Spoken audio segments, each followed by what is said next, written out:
नमस्कार, आरेकर किचनमध्ये सर्वांचे मनापासून स्वागत। आज आपण करणार आहोत ओल्या काजूचं मोहलो। ओल्या काजूचा सीझन संपत आलेला आहे, पण ओळखीच्यांनी काजू दिलेले तर म्हटलं चला ह्याची एक कोकणी स्वीट डिश करू।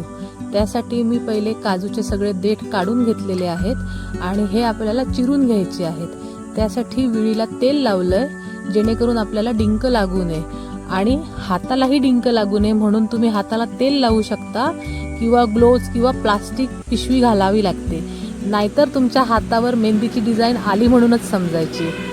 बाजारात तुम्हाला सोललेले काजू मिळतात, पण आता सध्या सीझन संपत आल्यामुळे हे असे आम्हाला चिरून घ्यावे लागलेले आहेत।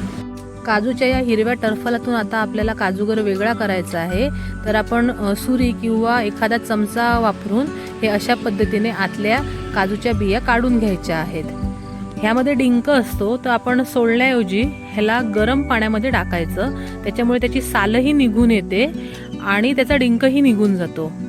उकळत्या पाण्यामध्ये 2 ते 3 मिनिटं गर ठेवल्यानंतर पाणी काढून त्याची साल काढून घ्यायची आहे। एका कढईमध्ये थोडंसं तूप घ्यायचं आहे आणि त्यामध्ये आपल्याला चिरलेला गूळ घालायचा आहे। गूळ पूर्णपणे वितळला की त्यामध्ये खोबरं घालून घ्यायचं आहे, व्यवस्थित मिक्स करायचं आहे आणि त्यानंतर त्याच्यामध्ये थोडीशी वेलची पूड घालून घ्यायची आहे। आपल्याला पहिल्यांदा हे मिश्रण थोडंसं पातळ वाटतं, पण हळूहळू ते घट्ट व्हायला सुरू होतं। मिश्रण घट्ट होत आलं की त्यामध्ये आपल्याला सोललेले काजूगर घालायचे आहेत आणि हलक्या हाताने आपल्याला ते मिक्स करायचे आहेत आणि त्यानंतर अजून 2 ते 3 मिनिटं त्याला व्यवस्थित वाफ द्यायची आहे। अशा प्रकारे आपला काजूचा मोहला झटपट तयार होतो।